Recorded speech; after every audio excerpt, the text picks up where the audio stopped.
Remember when the internet was fun? When it represented hope and change? When you could surf the web to find anything your heart desired? From Wikipedia and cheating on college assignments to news and current affairs, we thought we had reached the age of information. Then something changed. What started out as a tool for information gradually became a platform for anyone from anywhere to have an opinion on everything and anything. Overnight we all became experts, and with it came the age of misinformation. This has given rise to an increase in radicalization, polarization, and distrust of our institutions, which in turn has caused divisions throughout all avenues of society. Are we all to blame? In this documentary, we speak with 3 different people from differing backgrounds to get their perspectives on the subject. Our intention is not to silence, nor is it to censor. Our mission is to investigate what constitutes truth. Yeah, I just think it's another thing that causes it. I mean, we've had social division a lot longer than we've had internet. Yeah. But does seem to add to that. Yeah, but I guess it adds to everything. I think it is a factor. I don't know if you could say it's a driving force, but it's definitely a factor, and definitely, can be employed as a tool to drive, to enhance or to increase social division.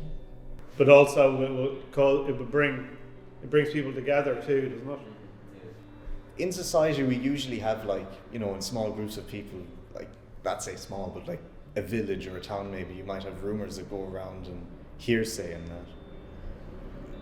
You basically have the same thing on the internet and social media, especially because of the scope of social media compared to, say, a small town or a village. You have a worldwide audience for that hearsay, and then suddenly, because it gets spread around because of whatever quality that it has that makes it addictive or attractive in some way, you basically spreading lies essentially that have no base and no fact about them. Well, the world that you live in, what makes the world you live in the world you live in? Just you do. Your thoughts about it, how you interact with it, how you perceive things in it, and that is how you interact with other people, and you take on board their ideas and opinions, etc., etc., etc. Usually I don't go for anything American because I'm being completely honest when I say that, because American media and journalism is entirely polarized. I think if you do hear a news story or something, you hear a story on the internet, that you always have to always be a little bit skeptical, or apply a bit of objectivity to it. Wonder where did this come from? Does it sound plausible? Do they have a verifiable source? I think it's always been used to push ideologies and that. You look at the rise of fascism in Europe, that was entirely promoted by newspapers and magazines. Mm-hmm. Freedom of speech is you don't have any freedom.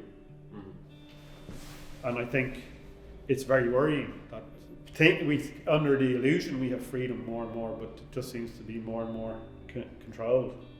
Well, I think if a person prints or declares something that's not true, well then that's definitely no help towards free speech.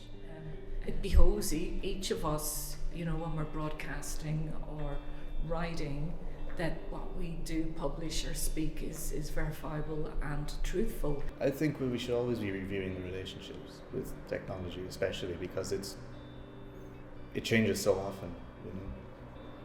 It's constantly evolving, and as a result, you have to. Well, there's only one thing that can heal division, and that's love.